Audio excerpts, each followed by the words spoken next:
corporation is an artificial being created by operation of law, having the rights of succession and possessing only those powers, attributes, and properties expressly authorized by law or incidents to its existence, such as provided under Section 2 of the Revised Corporation Code or RCC or Republic Act No. 11232. It is a juridical person, distinct and separate from its stockholders or members.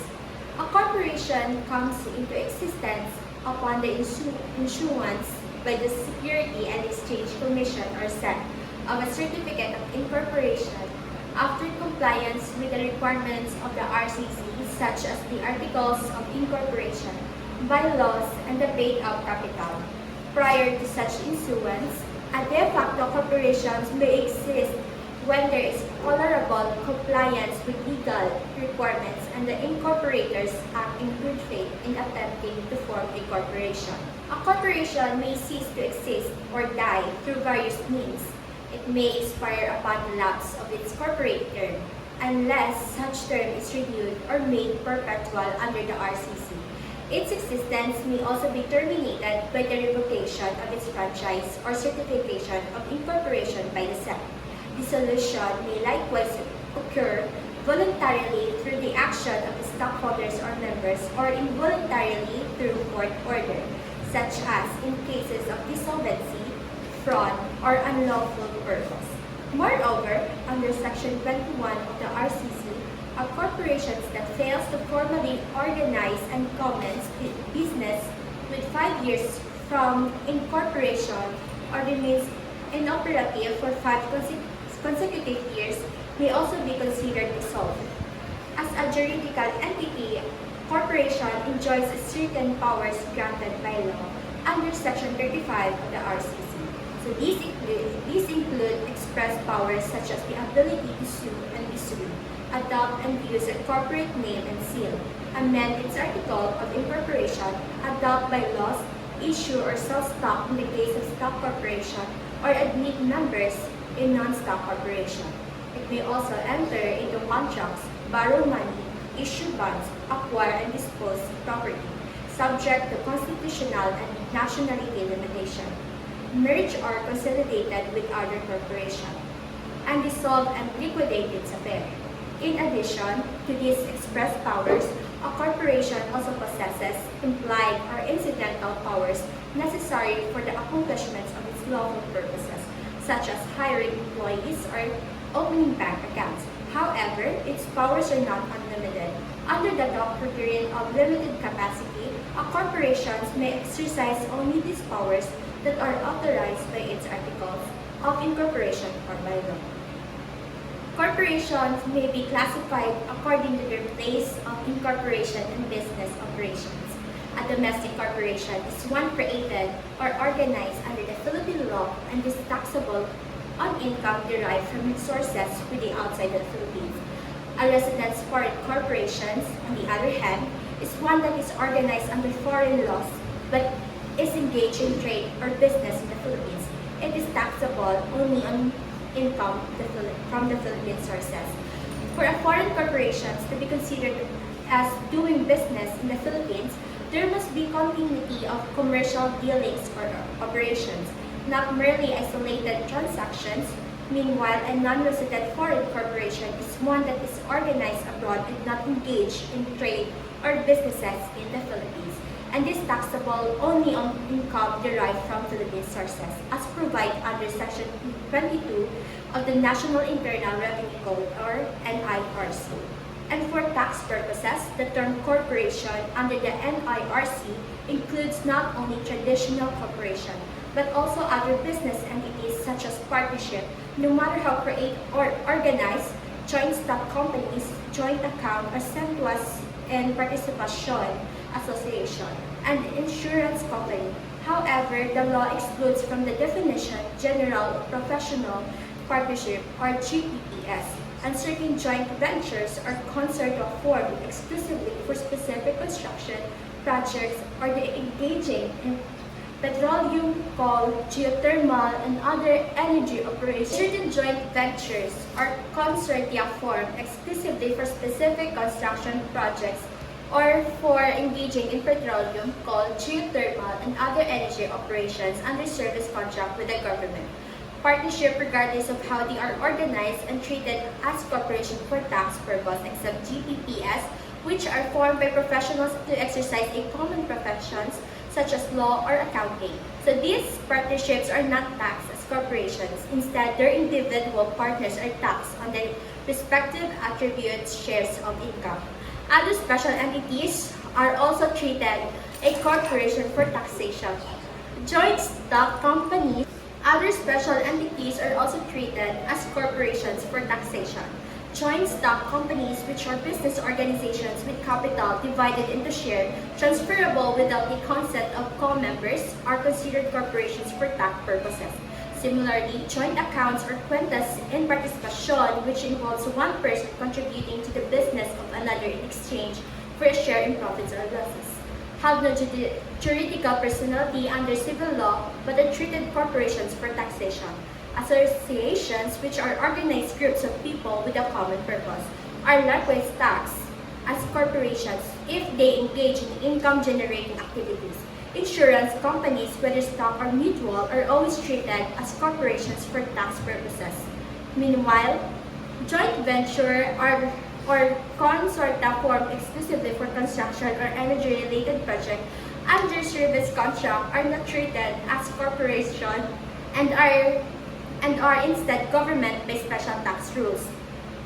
Certain corporations are exempt from income tax under the Section 30 of the NIRC. These include non-stock, non-profit corporation or association organized and corporate exclusively for religious, charitable, scientific, athletic, cultural, or educational purposes.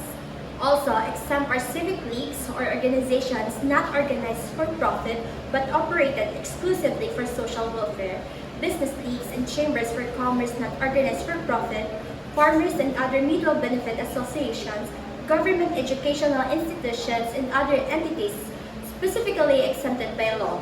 So these organizations are often referred to as non-stock, non-profit corporations or tax-exempt organization, provided they meet the statutory requirements. However, the exemption under Section 30 is not absolute. It applies only to income earned in furtherance of the organization exempt purposes. A principle known as the operational test, income that is derived from activities or properties used directly and exclusively for the exempt purpose is not taxable, while income from unrelated business or profit-oriented activities is subject to tax. For example, a charitable hospital is exempt from tax on income earned from providing medical service to indigent patients, but it is taxable on rental income from commercial properties, earning from a hospital canteen or pharmacy, and interest income from bank deposits.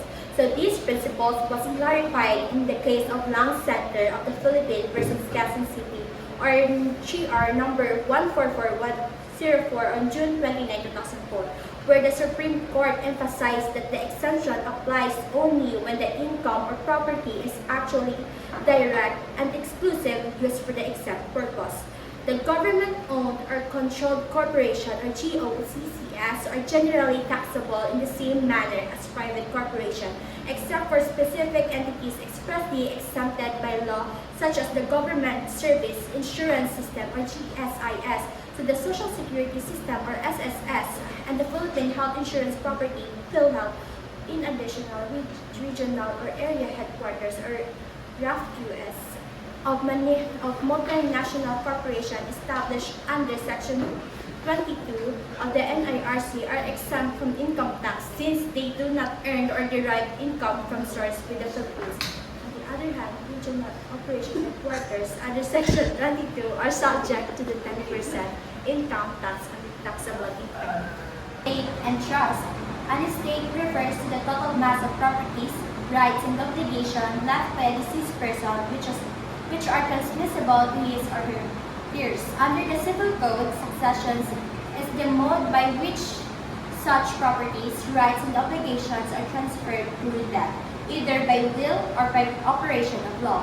When a person dies, whether testate, and is treated as a juridical person capable of suing and being sued through its executor or purposes, the National Internal Revenue Code or NIRC recognizes the state as a separate taxable entity distinct from the years until the properties are distributed.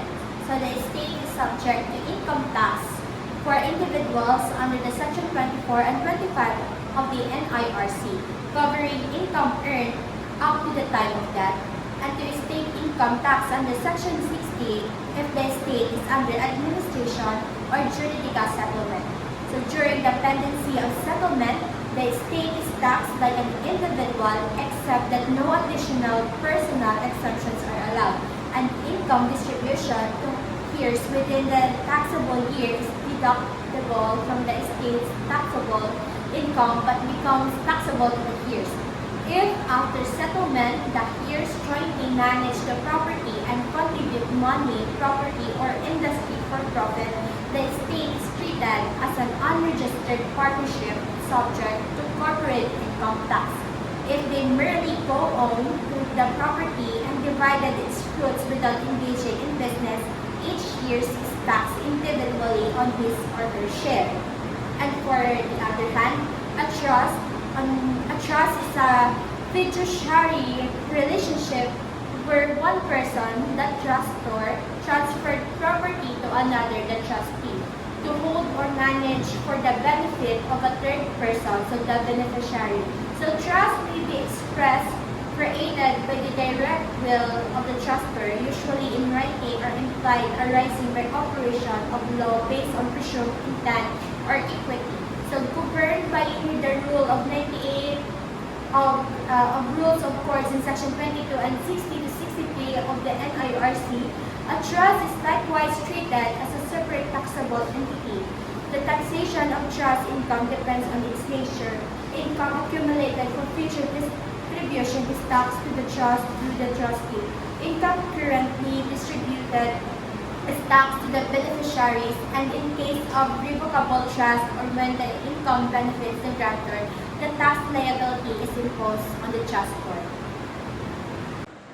A partnership is an agreement between two or more persons to contribute money, property, or industry to a common fund and share profit. And it can be formed in any way except involving a real property which requires a public instrument. It has a separate legal personality and be general or limited. A partnership can be oral unless it involves real property and presumed to exist its profit and shares. Tax purposes, partnerships are treated as corporation and taxed at 25% except general professional partnership and certain joint venture where partners are taxed individually. Under the rule of court, partnership can be sued or be sued in their name through a representative. A co-ownership exists when two or more persons shared an individual properties. It is not taxable if limited to preservation, but taxed when income is used to business forming a partnership. Taxation for partnerships, corporations, estates, and trusts. A business partnership is generally taxed like a corporation. It files its own tax return and pays 25% of its taxable income. However, a general professional partnership or GPP formed by professionals such as lawyers, accountants, or engineers is not subject to business tax. Instead, the partnership only files an information return while each partner reports and pays income tax on their distributive share of net income based on individual tax rates.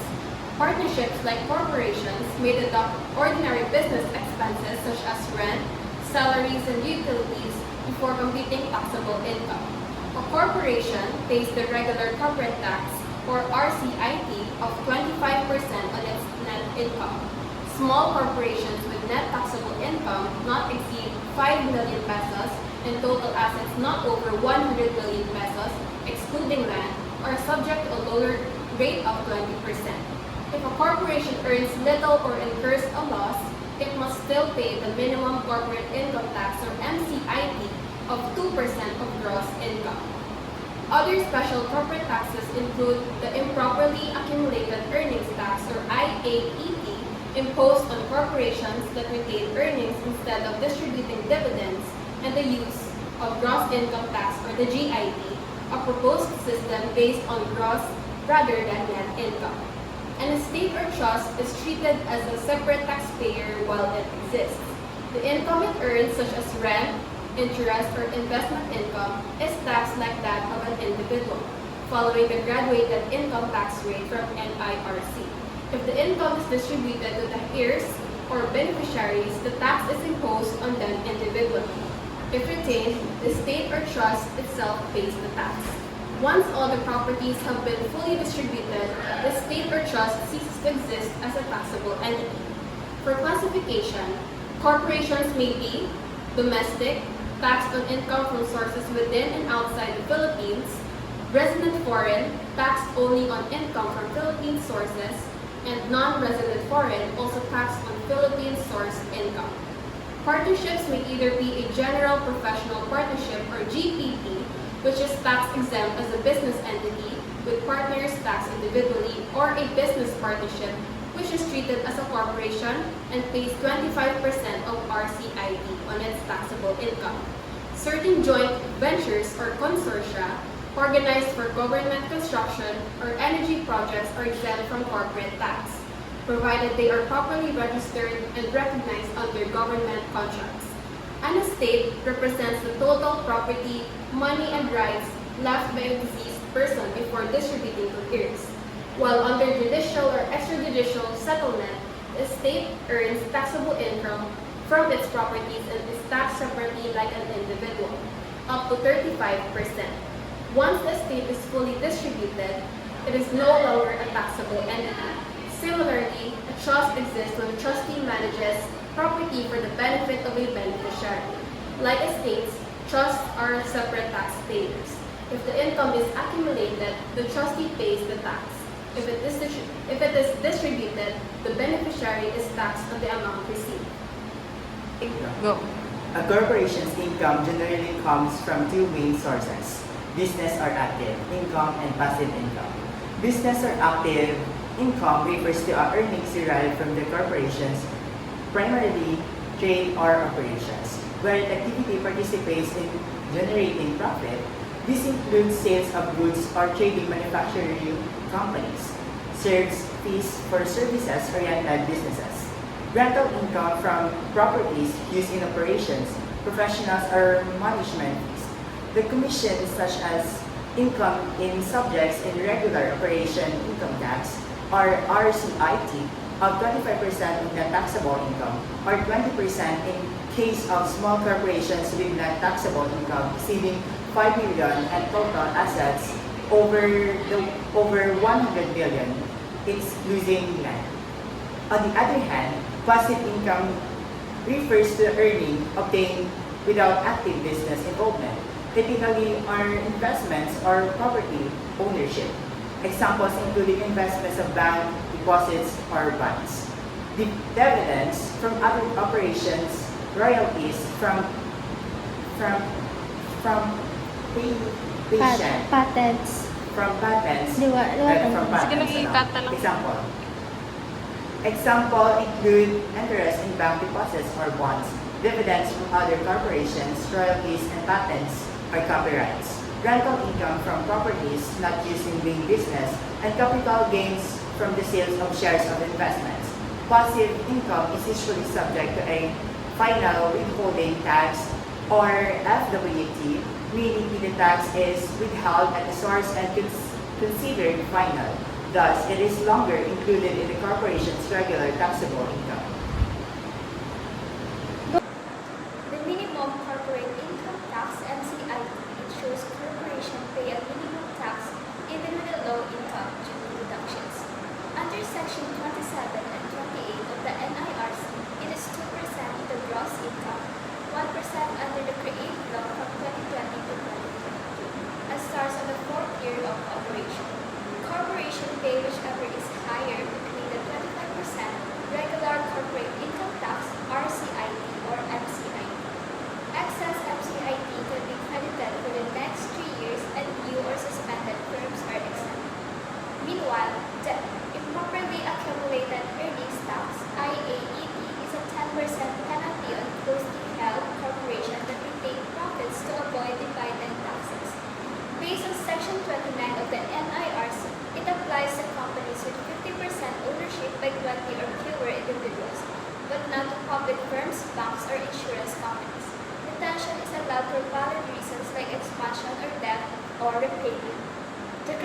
income tax, GIT, applies to individuals and follows a progressive system where higher income means higher tax.